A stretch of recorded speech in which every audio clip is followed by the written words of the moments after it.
Hello, everyone, and thank you for joining us today. And welcome all to our today's discussion of a really remarkable book, Terra Invicta, Ukrainian Wartime Reimaginings for a Habitable Earth. As Martin already mentioned, this webinar is organized in collaboration between Ruta Association and Tallinn University Institute of Humanities, and in particular, the research project Memory and Environment, the intersection of fast and slow violence in transcultural European literatures. And our second host, indeed, as Martin also mentioned, is Ruta Association. Ruta grew out of networks that are formed in support for Ukraine after Russia's 2022 escalation of its war against Ukraine. And its mission has been to build solidarity networks, to amplify local voices, and to engage in global conversations. And we are open to everyone who shares our values and supports our aims. And we have recently launched the Ruta Environmental Initiative, and I'm happy to say that some of the authors of the book that we are talking about today, particularly Yulia Kishuk, was part of the initial organizing team for Ruta Environmental Initiative.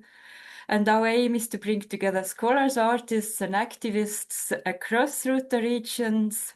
So if you are involved in projects, be it research, art, or activism that includes an environmental focus and concerns Ruta regions, please consider joining us. We want to share information, find ways to collaborate, like joint panels and grant applications, publications, and more, and just to support each other's work. Today, we are very lucky to be able to meet with the editor and several of the authors of the book Terra Invicta, which is really very recently published by McGill University Press. And I've been reading this book over the couple of weeks, and I've been dazzled by its intellectual richness. Just to point out some of the themes, its themes include decoloniality and climate decolonial frameworks, ecocultural identity, multispecies relations with the land, the need for utopian thinking, strategies of radical locality, vegetalization as an emotional possibility, ways to defy the imperial politics of silences, artistic responsibility, and ways more. So it is really a remarkably rich and impressive book. Before I give a word to Adrian Ivakhiv, the editor of Terra Invicta, a bit of housekeeping. Please use Q&A function to submit questions. And I will then present your questions to our speakers. We have a few members of our research group, such as Yulia Kuznetsky, who is already, is able to ask you questions promptly without my interference. So feel free for others to type in your questions anytime during the presentations. Now let me introduce our first speaker and the editor of this remarkable volume. Adrian Ivakhiv holds the Woodworth Chair in the Humanities at Simon Fraser University, Vancouver, Canada. Until 2024, he was a professor of environmental thought and culture at the University of Vermont, USA. His books include The New Lives of Images, Digital Ecologies, and Anthropocene Imaginaries in a More Than Human World, which is quite fresh, published this year by Stanford University Press. Congratulations. And some earlier books include Shadowing the Anthropocene, Ecorealism for Turbulent Times from 2018, and Ecologies of the Moving Image, Cinema, Affect, Nature from 2013.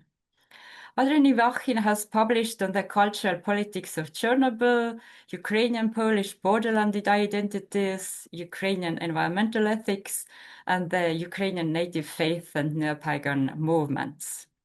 Since 2014, he has hosted the blog Ukrut Das, a Ukrainian temporary autonomous zone. Welcome, and Adrian, the floor is yours now. Thank you so much, Epp, for inviting us to do this and for the work that you do. So I'm going to share my screen.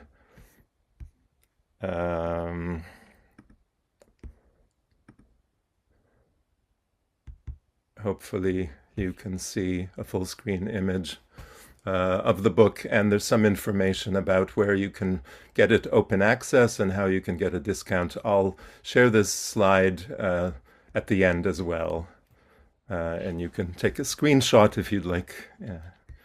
So the book's starting premise is that the Russo-Ukrainian war is an environmental war. And this is not just because environmental destruction is a side effect of war, as it is in all wars, and not just because environments are targeted by Russian forces, because disabling Ukraine's economic potentials, including its agricultural fields, which provide food for Ukrainians and the world, its hydroelectric stations, which power it, and its urban centers, are all part of the goals of the war. And because ecocide is the logical accompaniment to ethnocide or genocide, and the war is ethnocidal by the Russian government's own admissions. It's also because the causes of the war are primarily environmental, or at least eco-political, geostrategic, or political ecological. Russia is a petro-state whose economy depends more than with any other major economy in the world on the revenues from its oil and gas reserves. This means that as oil and gas become less valuable, as the energy transition toward non-carbon energy sources continues, so will Russia's economy decline. This accounts for Russia's role alongside the Arab oil-producing countries and the Trump administration through its absence in the global campaign to prevent concerted climate action on phasing out fossil fuels. It also makes the shoring up of Russian imperialism in a world of multipolar neo-imperialisms all the more strategically important. For historical as well as sentimental reasons, Russian imperial nationalists see Ukraine as central within that project. You might ask if the word imperialism is appropriate. This map is a good reminder that of all the European colonial empires that ruled much of the world directly over the past 4 or 5 centuries, Russia is the last one still standing, still unreconstructed by anti-colonial movements. You can watch that purple grow in the top right, and when the others recede, the purple stays in place.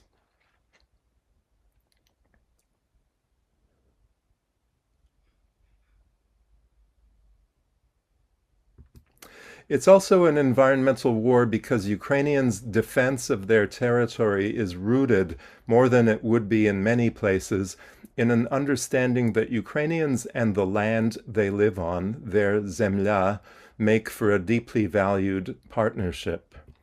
It's not that Ukrainians haven't been displaced from that land by industrialization, mechanization of agriculture, deforestation, the damming and massive electrification of rivers, rural to urban migration, and other pressures of modernization that the Soviet state ramped up to an intense degree in the early 20th century.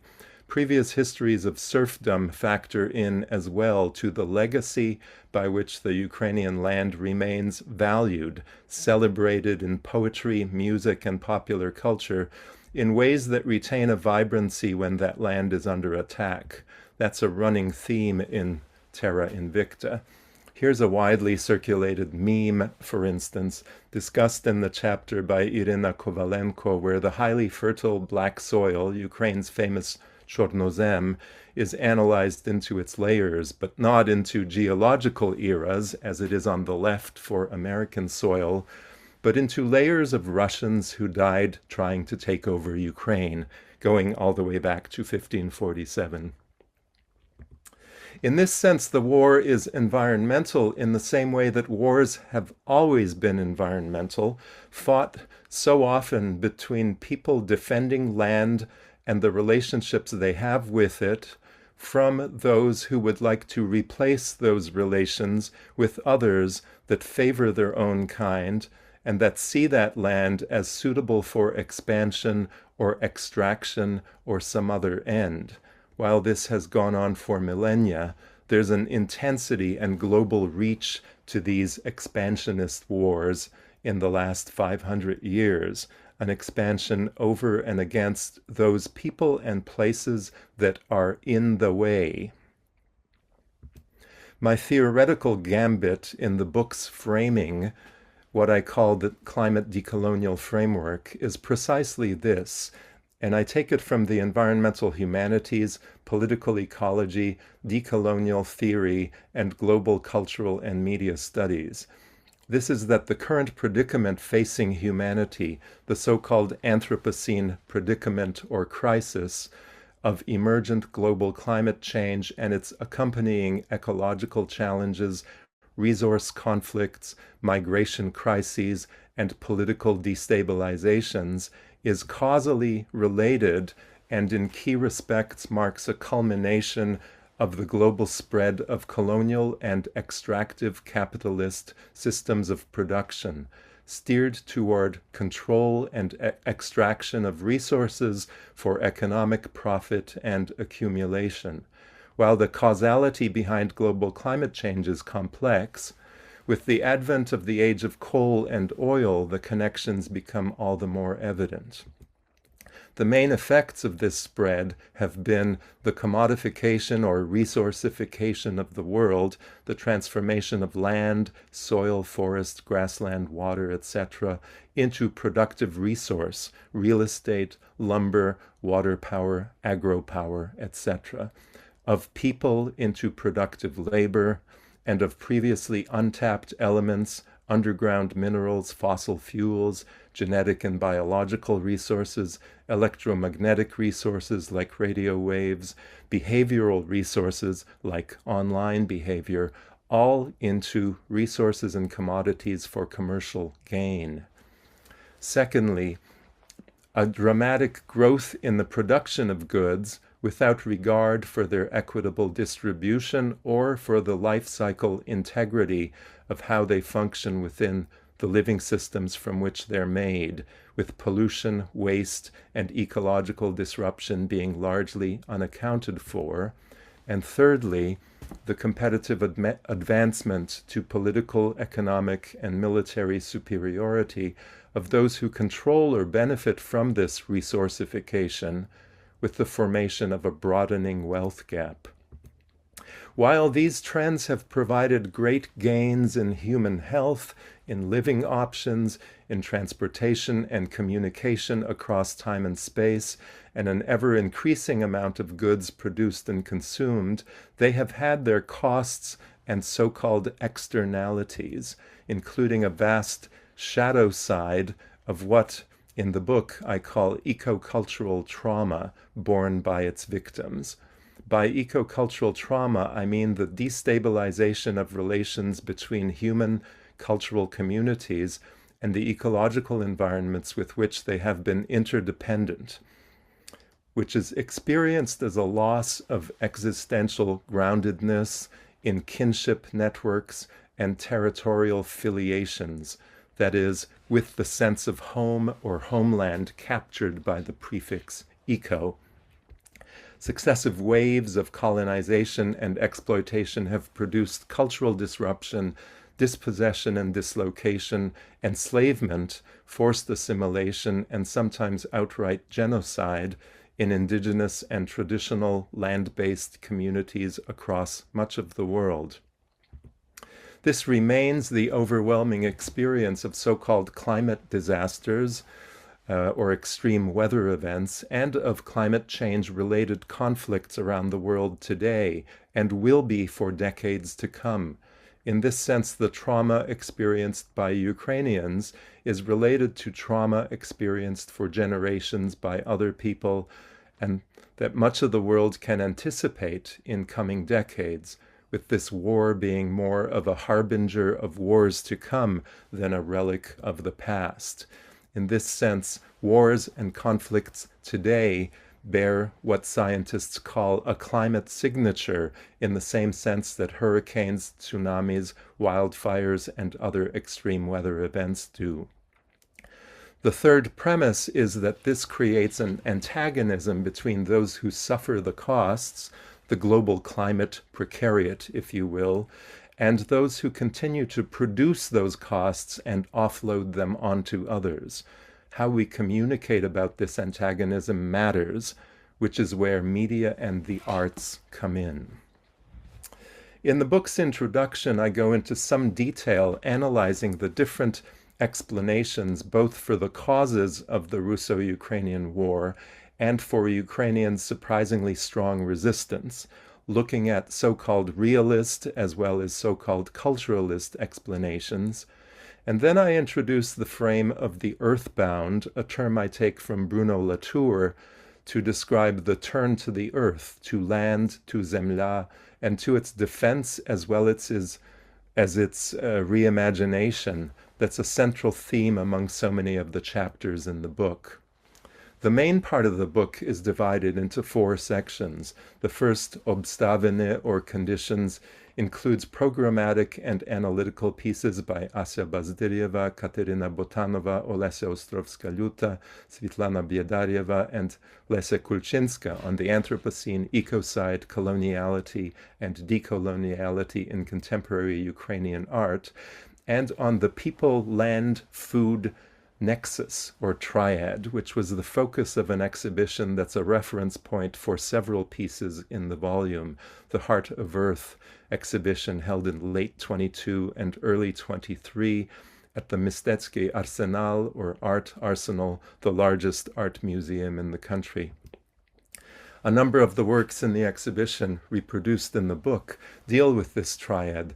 Janna Kadyrova's Palyanetsia takes its name from a common round loaf of bread that became a symbol of Ukrainianism because Russian soldiers had trouble pronouncing the word correctly, so Ukrainians would ask them to do it in order to see which side they were on.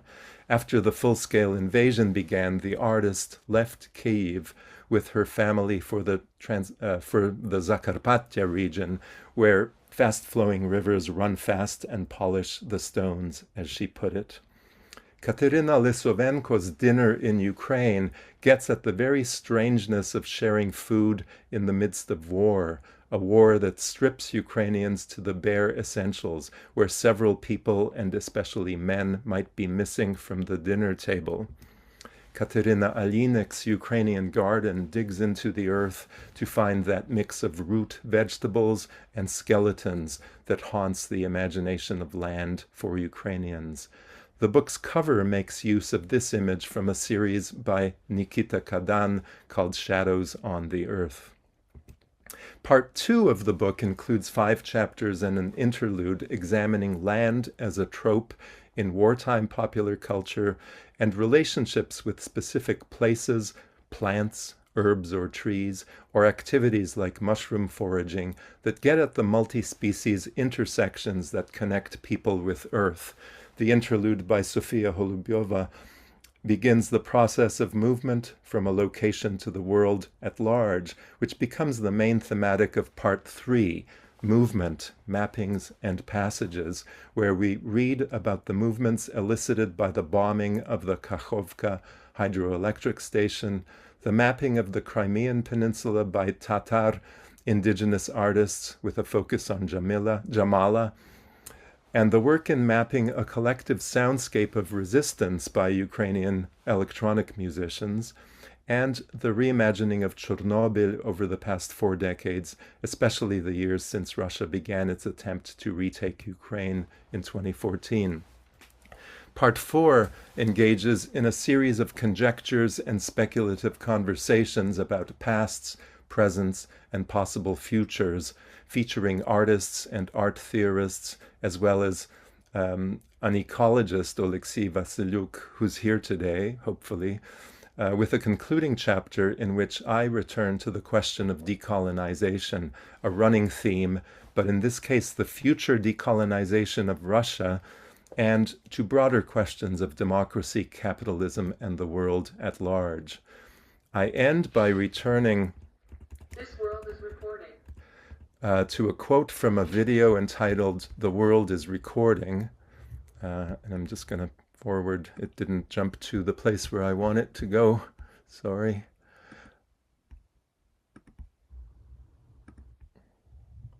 A video by Katya Buchatska called "This World is Recording," who notes over drone images of bomb-cratered fields that our fields are like a sieve now.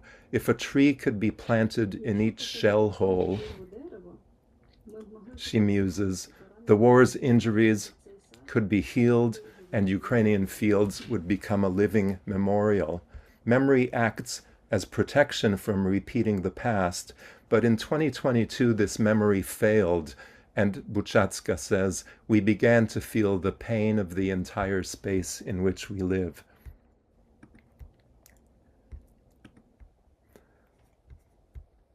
Just for jumping to a later point in this video, towards its end, Buchatska, with a camera panning slowly across a landscape reminiscent of the closing images of Dovzhenko's classic film Earth, Zemlia, Buchatska intones, perhaps we build a memorial not to prevent this from happening again, but having fully experienced its possible repetition, we plant a garden so that we have something to lose.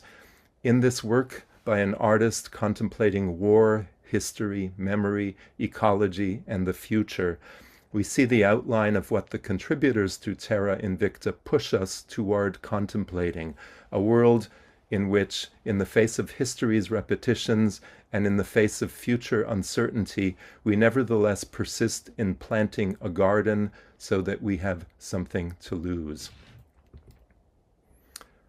Thank you. Here's that starting image again, and now I'd like to invite Kateryna Botanova to speak. So screen sharing has ended, I believe. Okay. Thank you, Adrian. Kateryna Botanova is a cultural critic, curator, and writer based in Basel, Switzerland. Has done a lot of curating, including for the Pinchuk Art Center in Kyiv, guest curator at the Jam Factory Art Center in Lviv, an advisory board member of the Ruta Association. Her most recent edited volume is Reclaiming History, Decoloniality and Art in Ukraine after 1991. Kateryna. Thank you, Adrian, for the introduction, and thank you for your invitation. It was a very special experience writing for Terra Invicta. It gave me an opportunity to structure and write down initial thoughts that first appear in a lecture in Berlin early in 2023. And I think at least for my essay, which is called Decolonial Thinking and Artistic Practices in Ukraine after February 2022, it's important to note also the timeline, because the discussions and the writing on ecology, decoloniality, in Ukraine after the beginning of full-scale invasion has a certain development and a certain kind of intensity which grew from early 2022 into today.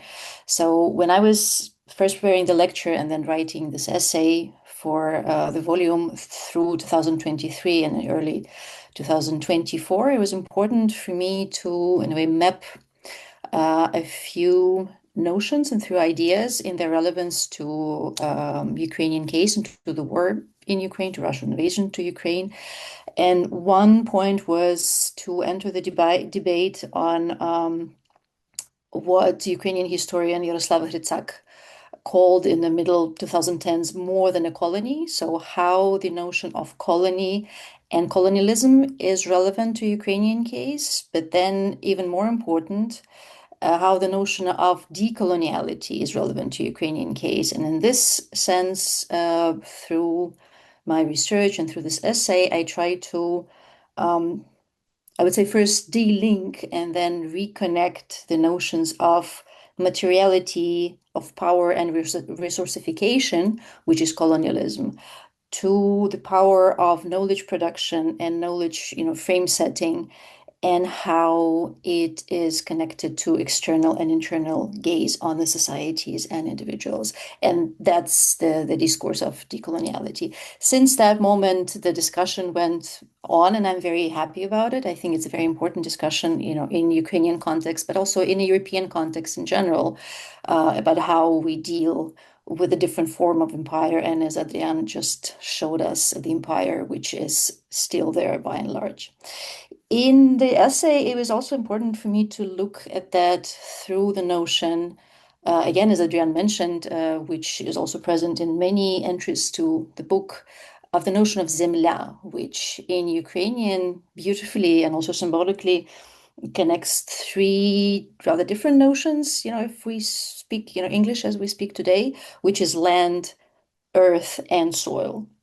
And through artistic practices, as mostly developed after beginning of full-scale invasion, but also I try to map a bit that the practices of artists dealing with, landscape, dealing with the earth and the land did not start early, in February of 2022, that actually this practice of reflection and reconnecting to the land started after the onset of the war in 2014. And as many artists, including Zhanna Kadyrova, also shown here, mentioned several times that it's an important development, but we wish it didn't happen, right? We wish the war didn't start, neither in 2014 nor in 2022. But through the disconnection, through the destruction of landscape, both as a natural landscape and as a cultural landscape, the artists since 2014, but mostly since 2022, started to rethink in what I call in the essay a radical locality, their connection, their belonging, and their responsibility to the land, earth, and the soil. And they do it in a kind of a trifold way. They talk about the solidarity, the big collective action towards the landscape and towards the land in general, the reappropriation of the land as a home. So the notion, which now entered a political debate, that there are no territories. So it's not, the peace deal, whatever it is, it's not about succeeding territories. It's about home and people. That went very deep into artistic practices, as of February of 2022. And finally, the notion of a landscape, not as a background for, action, either military action or, humanitarian action, but actually as a protagonist and as an agent, which I think is a very important turn in artistic practices in Ukraine. And in the essay itself, I focus mainly on the exhibition that Adrian mentioned, The Heart of Earth, very important exhibition which happened in Kiev and Mystecky Arsenal in 2022. But I think it's also important to not mention how the chance to think and to write this essay for Terra Invicta also kind of set on the work which resulted in two projects that happened this year. One also in Mystecky Arsenal, which is exhibition Kherson, the Steppe Holds, where we also collaborated with Oleksiy Vasyliuk, who is hopefully present here and who is an author to the book.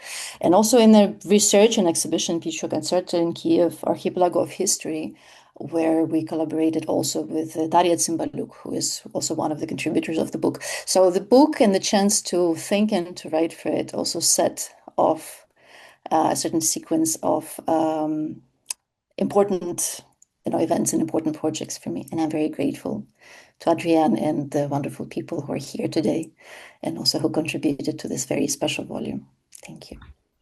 Thank you, Kateryna. Next is Kateryna Filyuk, a curator and researcher who served as chief curator at the Izolacja Platform for Cultural Initiatives in Kyiv between 2017 and 2021, who co-founded the publishing house 89 Books in Palermo, and who lives and works in Palermo and Kyiv. Kateryna? Hello, everyone. Do you hear me? Just Yes. to make sure, because we had some issues. Yep. So, well, I would love to start with the thank you to Adrian, but not only for giving the freedom to think over certain things and inviting me to write for this volume, but also for giving me this part of the title, which for me as a not a native speaker, the word arboreal was somehow not so familiar, and I found it very, very fitting very, very well. So my text is a sort of mental exercise, because it's a set of many eclectic ideas that tap into art history and memory studies and environmental humanities and curatorial practice. And the starting point for my thinking was my visit to Buchenwald and the Goethe's oak, or rather the stump of this tree that I saw there, standing between the crematorium and the barracks, and of course bridging the world of nature and genocide in a way. And what I learned when I started to unravel this, the history of this oak, is that it was kept when the camp was built at this site because there was nevertheless, maybe not proved, but nevertheless the connection to Goethe, who spent some time in Weimar and allegedly seated under this tree. But for the prisoners of the camp, the tree bear some important meanings, as it was or interpretations. It was a Nazi ideological intimidation for them, or reminder of a better Germany, a proof that German culture failed to prevent this barbarity, and there was even a legend between the prisoners that, or the thing that they comforted each other with, that the spring when the oak it doesn't blossom will be the spring or the year when the war will be over and the camp will be liberated. And it actually happened this way because in 1944, a light bomb burned the oak, and then the camp was liberated. And then another tree is less famous. It's Mohyla's linden in Kyiv. It's a 400-year-old tree associated with the Orthodox Metropolitan Petro-Mohyla. And why it caught my attention? Because the lightning struck it in May 2022, and it was 2 weeks after the Bucha atrocities came to light. So, of course, it became sort of a symbol of this pain, and not only that people suffer, but also other non-human agents, as a tree, for example. And this led me to the ideas expressed by Marcy Shore about the historical comparison. And of course, because when politicians and other people were talking about Bucha, they very often used the word genocide and even evoked Holocaust as a sort of example. And Marcy Shore basically said that Holocaust is sort of a necessary third term that is very often used to describe certain atrocities. but yet we want to keep it as a unique embodiment of an absolute evil. And then, of course, the question of this historical comparison arises and how we deal with it. And this is where the Hans Ulrich Gumbret idea of the empathy that is not cognitive but more affective came. And he suggested this term "suffering with," which I find very productive in this setting, because then it's not only about human thinking, and it's not about trees as only silent witnesses, but the trees then get their own agency. And as two geographers, Owen Jones and Paul Cloak, suggested, trees can transmit genetic information, and they transmit they provoke emotional response, and they act basically as participants in history. And as Alevtina Kahidze said in one of her Facebook posts, when Russian troops were advancing and they were very close to her village, that I'm staying here, I'm not running away, as the trees and the plants cannot run away, and they have to stay here. So this inquiry at the end was somehow very mixing different disciplines, and very, I would say, experimental, at least for me. But what I tried to demonstrate, I guess, is this affinity and between people and non-human agents, and in this particular case with trees, because in environmental communities there is this term that links the plant term to separate it somehow from other non-human agents, and that instead of trying to kind of compete and say who suffers more, maybe we should think in these terms of suffering with, which underlines our being together in this dramatic situation, both human and non-human.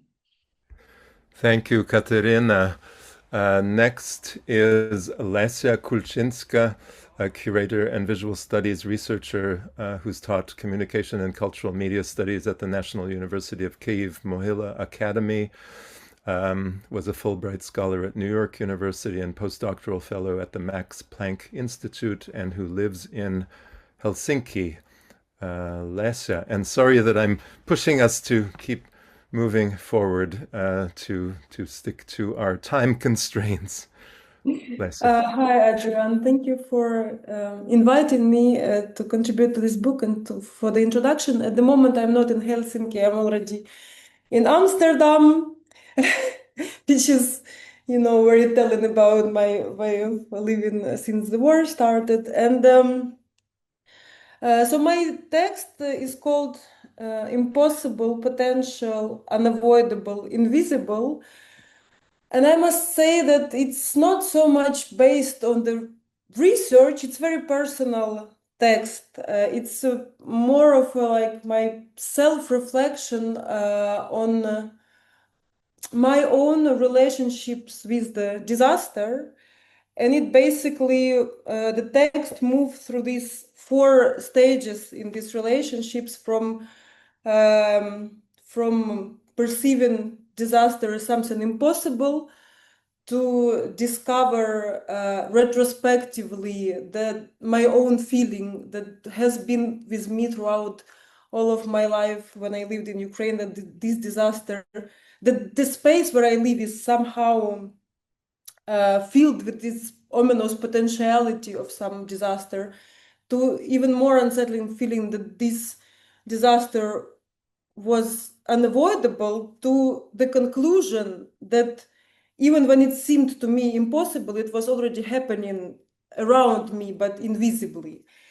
So this is a very personal journey. And I must say, when I started writing this text, I I didn't know how it will, develop, because it was more like an urgent need to reflect on some feelings that I had, and then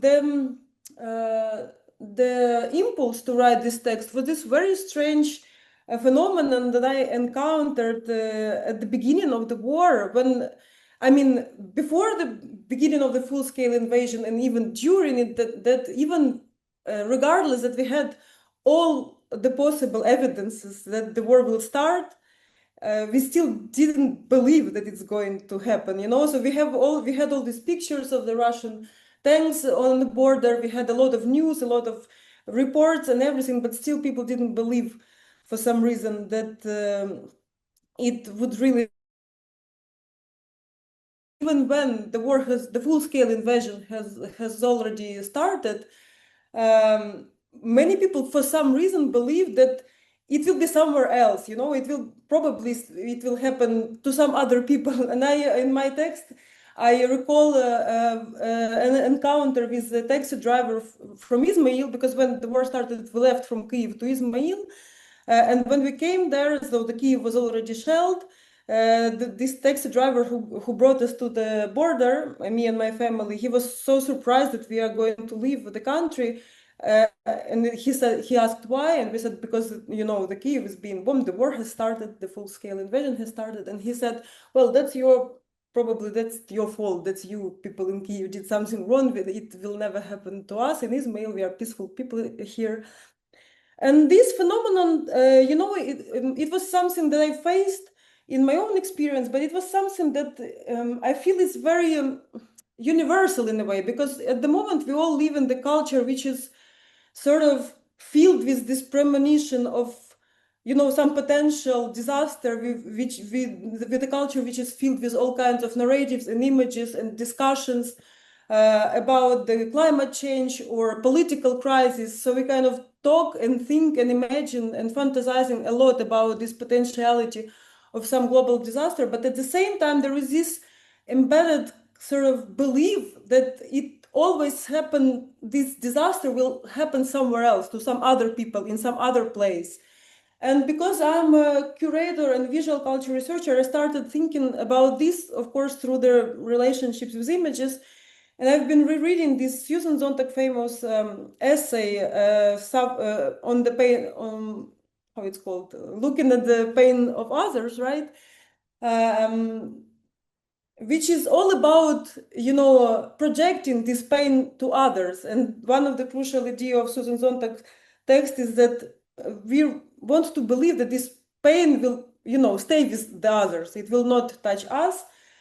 And to put it shortly, because I see that I already spoke for minutes already, because as I said, this text is very kind of, in a way, it's a chaotically structured, but if I try to conclude the main thought of it, I would say that this is my attempt to guide the reader through my own journey of disillusionment, of this belief that the disaster is something which belongs to others, to some other place, to some other people, to facing the reality that this disaster is already happening with me, even if it's not visibly present, if it's not so tangible. And this is sort of very painful disillusionment, but at the same time, because, we discussed with you, Adrian, that this book should be optimistic in a certain way, regardless that it's speaking from the very dark place. I mean, I think there is an important conclusion that can be drawn from this disillusionment, that once we accept that there is no such distinction between those who watch the pain of the others and those who suffers, that once we acknowledge that if there is this structure that we build on the idea that the human life value less than political or economical profit, or whatever profit of the progress, once we acknowledge that the world that we are building are based on such a treatment of human life as something that can be disposable, that can be exchanged for some gains, as you said in your introduction, or goods or profits, we face at some moment the we have to face the realization at some moment that this structure with an embedded disaster function in it. So this disaster will happen sooner or later. And when we watch at those places like Ukraine or Palestine at the moment, and we look at those places from the safe distance as something,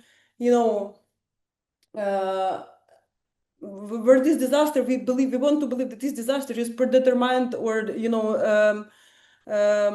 caused by something special about this place. But in fact, what is important to understand, it's just an effect of time. So this is the systems which are collapsing faster because they managed, more carelessly, let's say. So to conclude, what I want to say that in a way, acknowledging that we are all together in this disaster gives us a chance to start looking for the ways out of it. That's probably what could be my optimistic takeaway from this very pessimistic journey. Thank you. Thank you, Lesia, and it's a remarkable piece, and as they all are, which is what made this volume so rewarding to edit. So moving on to Taras Polataiko. Taras is a painter, photographer, performer, video and installation artist who has exhibited around the world at the Sao Paulo Biennale, in Barcelona, in Warsaw, New York City, and elsewhere. Taras. And who lives in Ukraine. Hello? Yes, you're there. Yeah, can you see me? Yes. Hi everyone. It's great to see people who I haven't seen for years. It's amazing. Thanks to Adrian for putting it together. The wonderful book. I just got it a couple of days ago, and it's good to see to people who know me. They know who I'm talking to. So I'm very happy. Just a couple of words. I only have like a short entry in the book. It's a project. It has to do with environment and with narratives, but just to put it in the context of my larger practice, I'm interested in I guess in narratives, in kind of archetypal narratives. Like it can be sometimes the history of art, history of painting, history of Ukrainian language, archetypal like folk narratives, kind of moments in kind of narratives that change things. So I'm often drawn to those moments in history. And when I moved to Chernivtsi a few years ago to look after my elderly parents before the war, I encountered a strange story here that when Chernobyl disaster, like explosion happened, there was one single cloud that was moved by the wind towards the region of Bukovina, Chernivtsi, where I am now. Actually, I have to warn you that if I get switched off, it's my EcoFlow. We're going through these blackouts, and it's one of them, and my EcoFlow might just like switch off. I'm not sure how much power is in it, so I'm saying bye in case. The strange story is like one of the Chernobyl clouds like moved here, like sort of southwest from Kiev, and radioactive rain fell on the village called Stary Kiseliv. And I translated the project. It's called the Castle New Castle. Like it's a long story how it became vernacularly called like Castle and Newcastle, because there was a village of Newcastle that was formed eventually because people from that Stary Kiseliv Newcastle. I guess I'm confusing everybody. Castle Newcastle is the name of the project, how it became like known, but those kind of funny renaming into English things, that it kind of became part of my another project, which is like Austro-Greek Empire. It's something else. It's some other dealing with narrative and local identity and kitsch and whatever, like sort of real identity as opposed to unofficial, official one kind of created by state apparatus, whatever.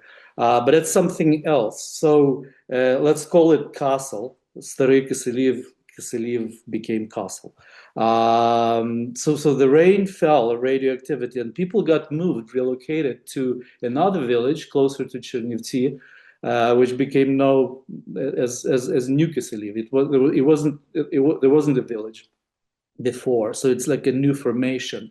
And when COVID happened, and me and my ex-partner were like taking long walks along the river Prut, which is like the known bigger river here, she pointed to me that, look at this this little kind of stream, little river. It has a name. It was named Sovytsia.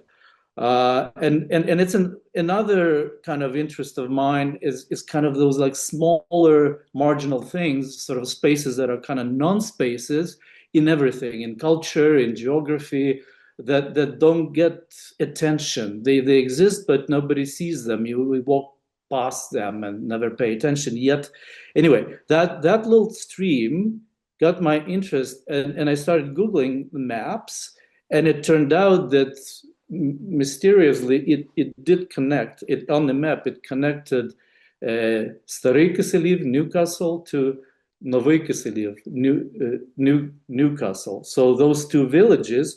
So anyway, when people moved, paradoxically, they cut the top layer of earth with and moved it. So people get removed by the government from the poisoned place to the unpoisoned place, but they take the earth with them, because the earth in Old Castle was very fertile. It was like really rich black soil. And in the new one, it's near the Prut River. It's not fertile. So they take that poisoned soil with them and move them. So that connection of that soil from there to here, and the river that I discovered that connected them on the map, that the river that nobody knows. I mean, some people know who live there, but I got this idea, like, what if to recreate that strange narrative of like relocating that soil? So we. It's very simple idea. Like, we took the piece of wood basically, and put the handful of like radioactive soil on it, and floated it on that river from one village that connects those two villages. Like, and if you like measure the distance between the two, the twisting river, it's 67 kilometers. So basically the video is a documentation of that recreation of like movement of like relocation of radioactive soil from one village to another. And that's what it is essentially. The project is a video. And you know, the interesting thing to me is that it goes through this kind of like Ukrainian wilderness. It's not the jungle, but it goes through state sort of old collective farms, like abandoned, like people's, like no man's land, like people's property. And when the river goes through people's property, you have to ask for permission, and then people ask you, so what are you up to? What are you doing? What is this for? And you start telling them. And you get into conversations, and they go like, wow, well, this is a crazy thing you guys are doing. And this is probably the most interesting thing, those dialogues, like the people's reaction to this story, and the fact that we have nothing better to do than like recreating it, like we're crazy, you know. So interesting reactions like on the way. So I guess like I'm taking up a lot of time. I hope like when at some point I'll show it somewhere, like the work itself, and you'll see it. So again, nice to see friends, and thanks to Adrian, and let's move on. All right, thank you, Taras. So moving on, Maria Sonevytska is an ethnomusicologist and anthropologist at Bard College, New York State. She's the author of Wild Music, Sound and Sovereignty in Ukraine, and the 33 and a Third Europe book, Vopli Vidoplasovas Tansi, and also produced the Chernobyl Songs Project for Smithsonian Folkways. Maria. Thank you so much. I'm really so honored to be included among the authors of this book, and so grateful to you, Adrian, for the expert and incredibly efficient, I think, editing and organizing of such a large group of people. So my small contribution is a chapter titled Indigenous Futurity in Exile, Mapping Jamala's Kurum, which is focused on the album that the pop star Jamala, who identifies as a Crimean Tatar and Ukrainian musician, released, which maps the terrain of Crimea. So I wanted to just note that I recently was reading an article that isn't included in the bibliography of the chapter, but I wanted to begin just by reading this passage from Arjuna Padarai's 2004 essay called "The Capacity to Aspire: Culture and the Terms of Recognition," where he writes, quote, "It is in culture that ideas of the future, as much as ideas about the past, are embedded and nurtured," end quote. And I think that makes a very strong connection to one of the points that I was trying to make core to this chapter, which is around the aspirational terrain of indigenous resurgence in the contested territory of Crimea that really lies at the center of the ongoing Russian war of aggression in many ways, and has obviously been at the center of it since 2014. So this album is an interesting object. It did win the Shevchenko Prize in Music, which is the highest culture award in Ukraine, which is notable to begin with, that an album with the title Kurum could win that. It's an unabashedly commercial project in a lot of ways, and I think that's also an interesting thing to contemplate as we think about indigenous futurity, but also the enmeshment, right, with markets and global capital. Indigenous politics, as many of us know, are often predicated on a claim to land. This claim to land is often premised on a past stewardship of land. But what has interested me and many scholars of indigenous politics for a long time are the way in which indigenous politics also articulate a vision of the future. And that is in many ways a sustainable future very often. So that is what this chapter is trying to get at through this pop album. I'm making the claim here that the ethnocidal and ecocidal interrelationship is very present and indeed foregrounded in the way that Crimean Tatar activists consider their claim to Crimea as an indigenous people. So the chapter listens very closely to 4 songs from the album, all of which are traditional Crimean Tatar folk songs that have a specific origin point in Crimea, which earlier we saw the map where the pop star's face is juxtaposed literally onto the territory of Crimea. I claim here that songs operate as archives that store environmental knowledge. One of the little rabbit holes that was really fun to track was the presence of camels in Crimea, which we have some photographic evidence of, but which is encoded in one of the songs that is grounded in Kerch specifically. The way that songs also establish the link between a people and a place. So songs as repositories of indigenous knowledge and memory. And also then songs as a modern vehicle for pop celebrity and commercialism that also amplifies a political message, which is very much what I think Jamala is doing with this project. So we see here these kind of Hollywood-inspired arrangements, quite bombastic, full symphony orchestra, but this is also a way of getting at the message, right, about Kurum, about this ethnonym for the territory that has been under Russian occupation for over a decade now. And a Ukrainian kind of claim on this. So I was really interested, as I have been for a long time in my research on Crimean Tatar modernity, the way that the future is envisioned. Here I see the centrality of Crimean Tatar solidarity with Ukraine and the future of Ukrainian statehood in a moment of existential challenge to be intimately linked to a project of indigenous resurgence. And I think this also testifies meaningfully to the future of Ukraine that is envisioned as being sustainable and also multi-ethnic and inclusive. And I'll end there. Thank you so much. Thank you, Maria.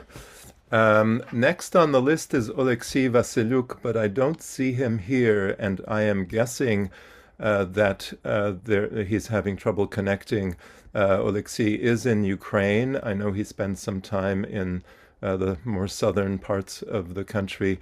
I would just say that he is one of the most remarkable ecologists and eco-activists I have ever met, who's been so productive in his work, both publishing ecological work and as an activist and conservationist.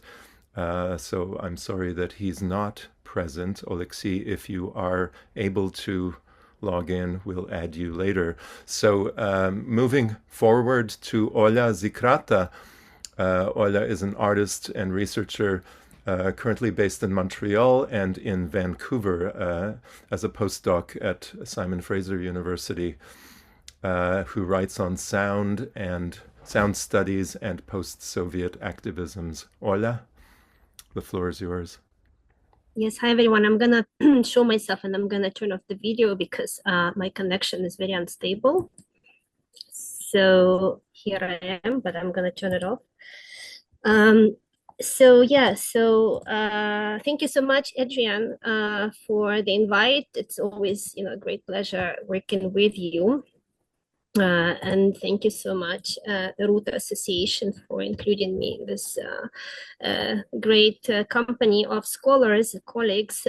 So my essay is kind of tailored to the framework of the book. I was trying to think with ecologies of violence and response to violence through practices of resistance and care. When we speak about ecology, environment, and especially terra environment as a designed space of war, where environment is often weaponized, we cannot exclude sound and acoustic conditions that are part of lived war spaces. So my essay was in a way proposition to think with sound, both as an operative of war and sound as kind of operative of resistance. So the essay is called The Sonic Fictions in the Ruins of Catastrophe, and it builds on or extends from the concept of sonic fiction, which was initially developed by Black sound study scholar and practitioner Kodwa Ishun, who reconceptualized Black music and Black sound practices as a kind of a counter mythology to white mythologies of oppression and colonial control. So I was very much interested in this kind of mythologized sound spaces and processes that define the spaces as they become lived spaces. So in the beginning of my essay, I focus on the lived space of war as an acoustic environment that can be rethought in terms of sound, design, atmosphere of hostility, enemy presence. I didn't reread the essay for this event. I was coming from I was in the deoccupied territories of Ukraine. I was in Ukraine for, quite some time. So I didn't kind of refresh my memory of my essay. I don't know if you can hear me. My connection is unstable. Can you hear me? Yes, it's fine. Okay, so I carry on. So I think I used the phrase "a fantasy of control" in my essay, really kind of reflecting on this idea of sound becoming a way of controlling. So my intention was to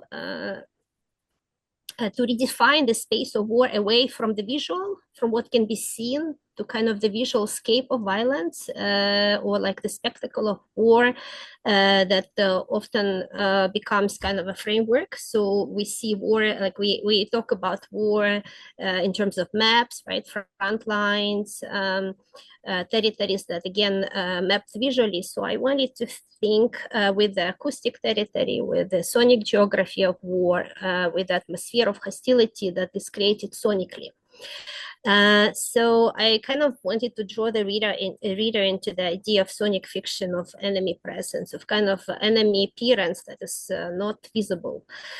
And something, like we don't see the enemy, but we hear it. And me being in Ukraine, I could certainly, and anyone in Ukraine now certainly experiences this on an everyday basis. So then I moved to the second half of my essay, and my essay ended up to be twofold, which was kind of a redefinition of the space of resistance, and I focus on the networked spaces of Ukrainian electronic music community that was very much engaged in articulating the Ukrainian war experience through their musics and the Bandcamp releases and the album notes accompanying these releases. So the essay became kind of somewhat experimental, and I wanted to kind of register the fictions of Ukrainian collective sonic thinking, which I thought really goes hand in hand with the collective sonic intelligence that Ukrainians developed while living in this war spaces. So it became very experimental, and I thank you, Adrian, for really being open-minded and welcoming this language that I was creating, the kind of language of co-presence with Ukrainian artists and their musics. As I moved and listening from one release to another. So listening became a kind of point of entry for me into what I defined as audio matrix of Ukraine future dreams. Kind of using the term Ukraine future as a term that allows a reference to decolonial efforts of Afrofuturist practices, again, kind of linking it back to Ishun. Practices where sound carries imaginaries of survival, repair, reconstruction, becoming. So I try to trace these imaginaries in the work of Ukrainian electronic music artists, focusing mainly on works that were created during the full-scale war. And I will use quickly this opportunity to mention a few projects. I'm running really fast to allow space for discussion. So the projects like Kaidacha, a duo of Andrei Kožuchar and Yuri Samson from Nova Kakhovka, Garmadach Fungus, a duo of Igor Yalevich and Sergei Yagoda from the city of Dnipro, releases like Askanian Virgin by Edward Saul, which is a really direct reference to Askania Nova Biosphere Reserve that became a target and now a site of environmental crime with more than 2,000 hectares of steppe being burnt.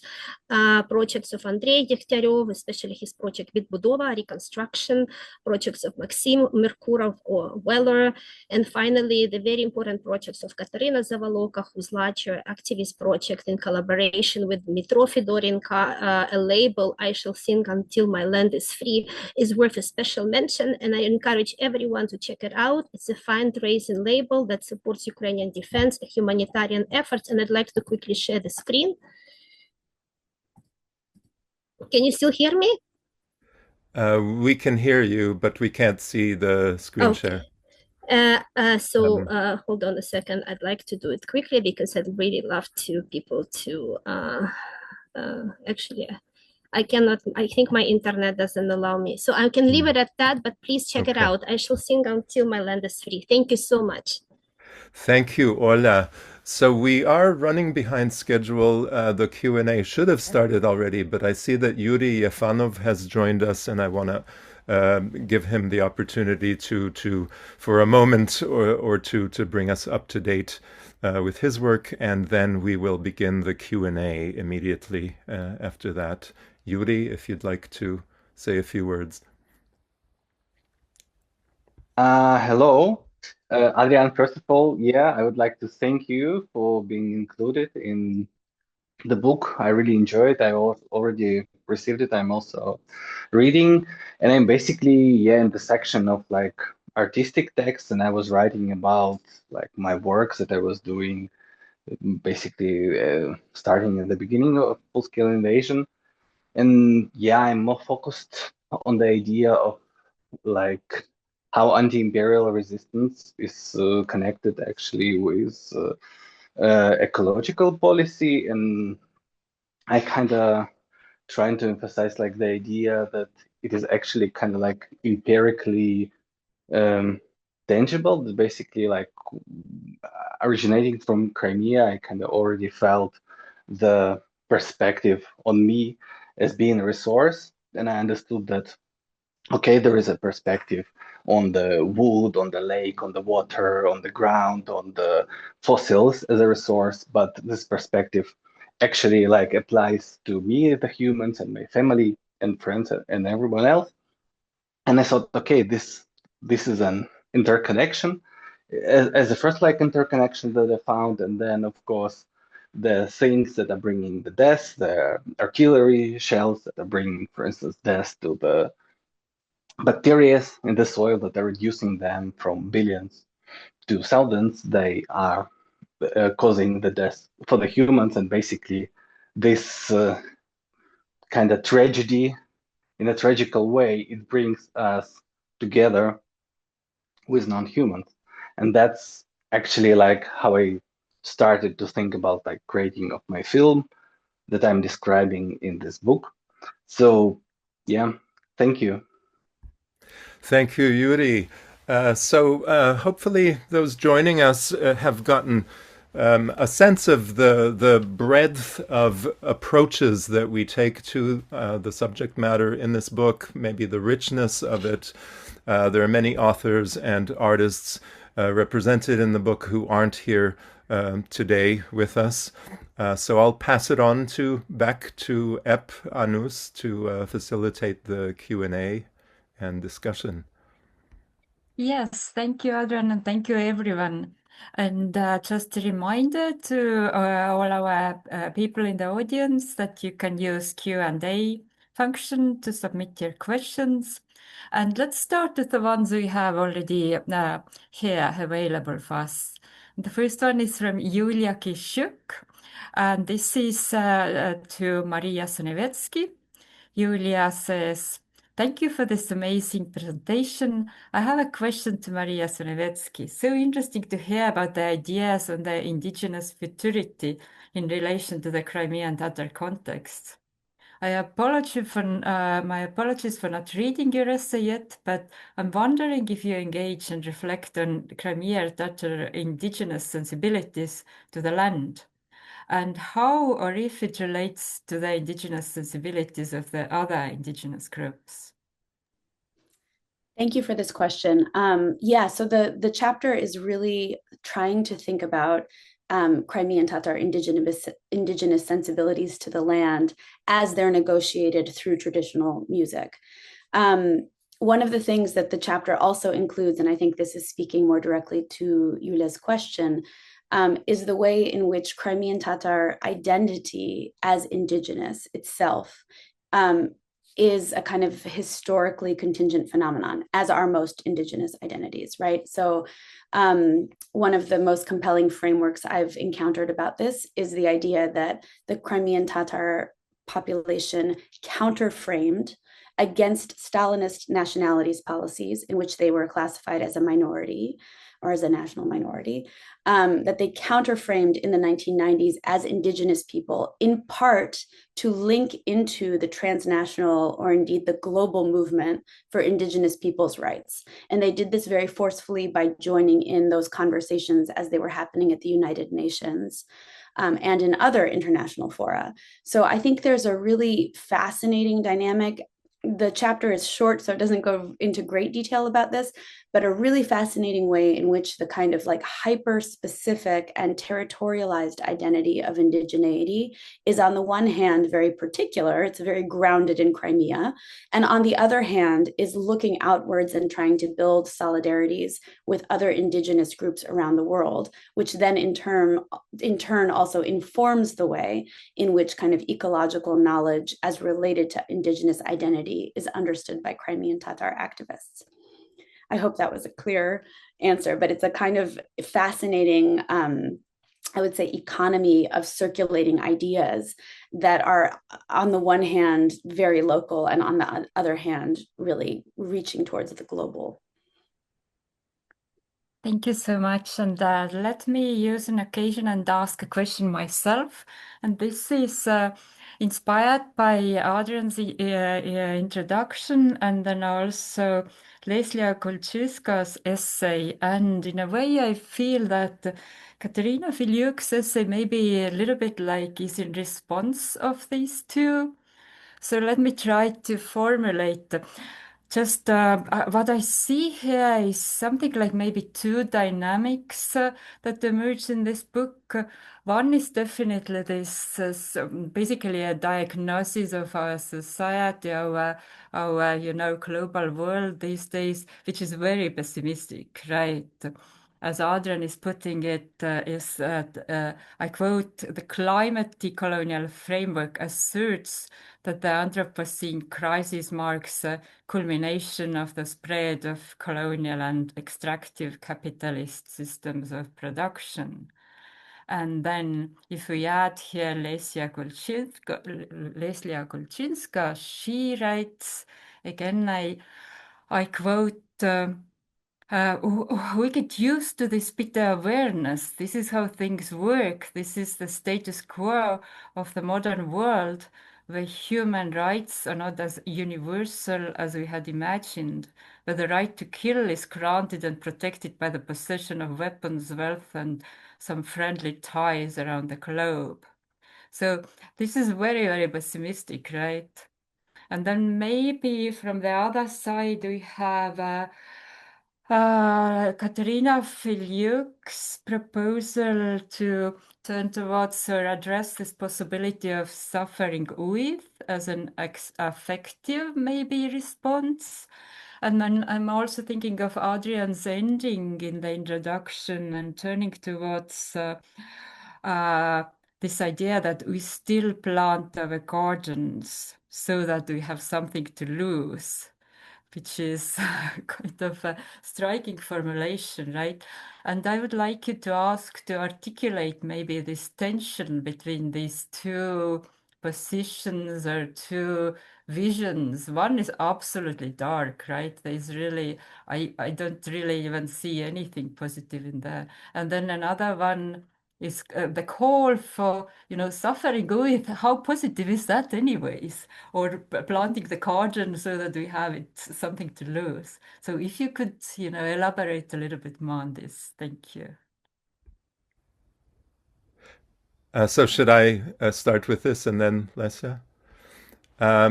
So I don't see it as dark. I see it as a realistic recognition of our situation, which in the book I think I call the full-scale Anthropocene.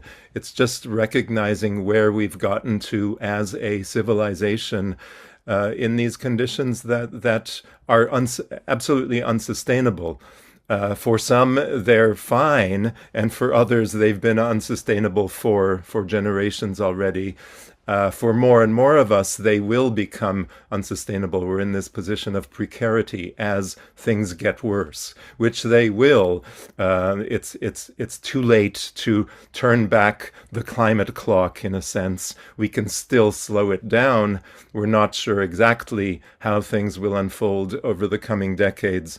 But if we begin from this recognition of where we are, which feels dark, which feels confusing, threatening, throws us all off balance, which is why our politics has become so erratic and a little bit crazy. If we begin from that recognition, we can move towards also a recognition of our capacities for improving things if we collectively work toward them, if we get better at articulating the possibility of living together with our ecosystems, with our earthly co-inhabitants, of living more sustainably with them. So for me, they're two sides of the same coin, and ultimately recognizing the coin, seeing it for what it is a positive step. I'll pass it on to Lesia. Yeah, thanks. Thank you so much for the question, and thank you, Adrian, for your answer, to which I can refer to, which I can relate to completely. I've been thinking about that, because I acknowledge that my piece is pretty. It sounds pretty dark and pessimistic indeed, but at the same time, I think one of the main threads of thoughts in my text is my reflection on my own relationships with the future, right? And this state of, expecting something terrible to happen. This is the state that we are in now globally, right? We speak so much about this global change, about the political crisis and so on and so on. We are surrounded with this expectation of the disaster to happen. And this expectation is so, it creates a lot of anxiety, it creates a lot of tension, it creates a lot of fear, and also the feeling of impotence, because if you're expecting the disaster, you don't know what to do. You don't, it's like an expecting for something terrible that you don't know how to handle. And in that sense, again, referring to my own experience, that was something that I've been living through, because the war in Ukraine started in 2014, right? I've been living in Kyiv. And also there was this feeling that something wrong is happening, but still, for some reason, somehow people who lived in Kyiv and other places were still not felt so intensely as it felt in the East. We kind of still went on with this illusion that this disaster will stay there in the East, and this state was very depressing, to be honest, because on one hand you invest so much effort in keeping this illusion that it's not about you, but on the other hand you have this like feeling of the potentiality of the disaster, of proximity of it. And somehow now when I'm in Europe, I can project this, my experience of the first years of war to what I experienced here in Europe. It's very similar feeling, that something terrible is happening already, but it's somewhere there. We are frightened, but we want to believe that we're more or less safe. And I agree with Adrian here that once you acknowledge that what you're afraid of is not somewhere there in the future, but it's already here, it's already arrived, it gives you, in a very paradoxical way, the feeling of agency. Because if you acknowledge that something that you're afraid of is already here, it's happening, and you're in the middle of it, then you can kind of face it as a reality and start thinking what you can do about that. Not only being scared of something incomprehensible, something unknowable, something very strange and distant. It's just really, it's like, this mental exercise of facing the reality. And then once you face your fears as something which is here around you, then you can start thinking about the ways out. You can start looking for what options do you have in the middle of this disaster. And this is something that is empowering in a certain way. So once you kind of get rid of this future, you start living in the now. And even if it's now, it's terrible, but it's more or less in your hands, while future is something very distant and kind of overpowering.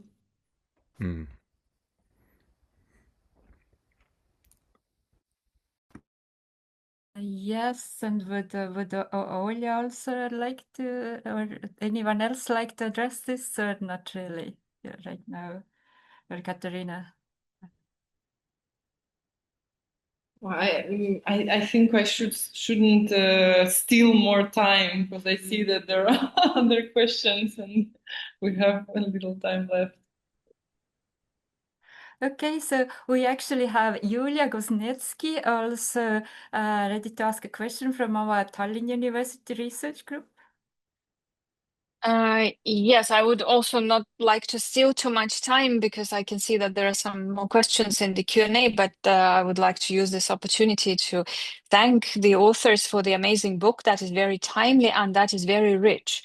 And what really struck me is that it also fits the agendas and kind of theoretical directions of our project here at Tallinn University, which is combining memory and the environment. And I appreciated how Adrian started with the statement that all wars have always been environmental. So if we think of memory, then we can also say that land and all kinds of landscapes have also been agents of memory, or mnemonic agents. And I was happy to see that you addressed this in so many chapters.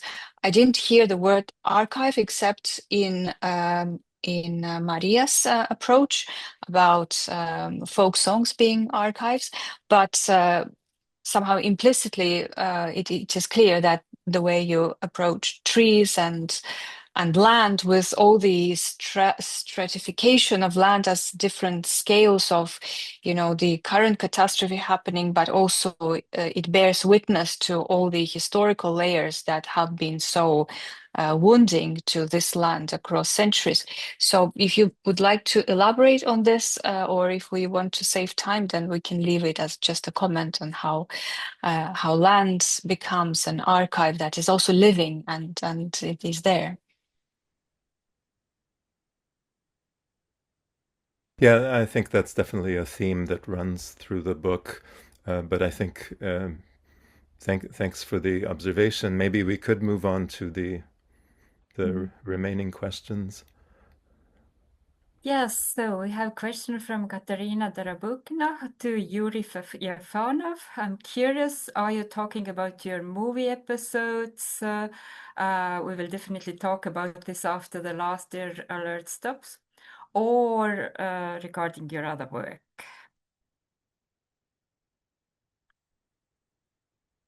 Yuri, can you hear us?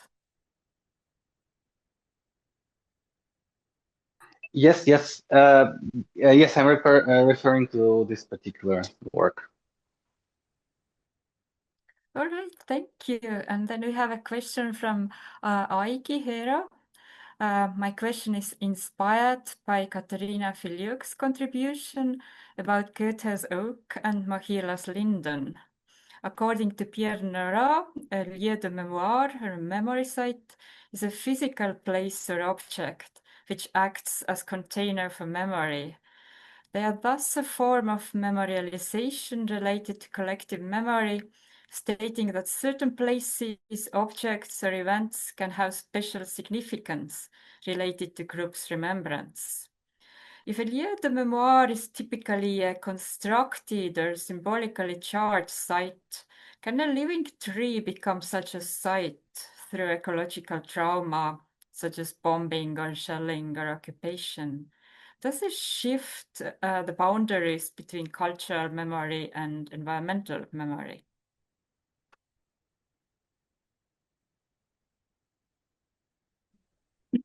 If I may, so in my piece, I somehow wanted to overcome this perception of trees as only sites of memory, showing that they are, as much as people are participants and agents in making history sometimes.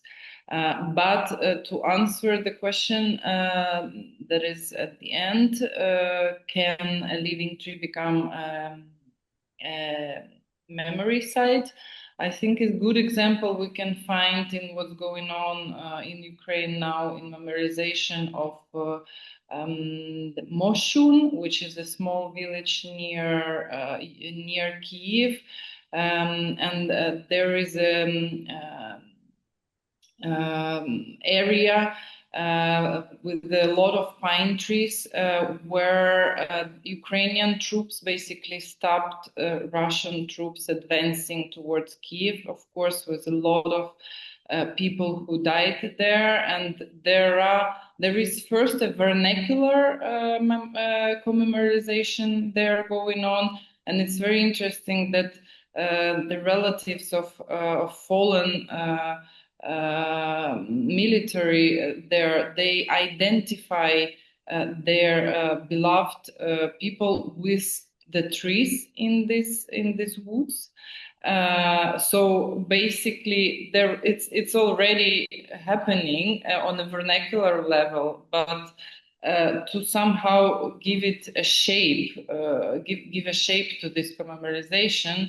There were various initiatives trying to look at this process and maybe somehow help people to commemorate in a bit more structured way. And all of the suggestions that I saw from different artists, Ukrainian artists, they were somehow all circling around the idea of a tree as an embodiment and as this memory site. Yeah, I suggest looking at this case. I think it's presented very well at the Past Future Art website, which is an initiative dealing with commemorization in Ukraine. And yeah, it's already happening. Well, thank you very much, everyone, and thank you, Adrian, for putting this amazing book together. Thank you, our audience, for joining us today. We will have a recording available, and we will send the information about the recording to everyone who registered for this talk. So thank you, and have a good rest of your day.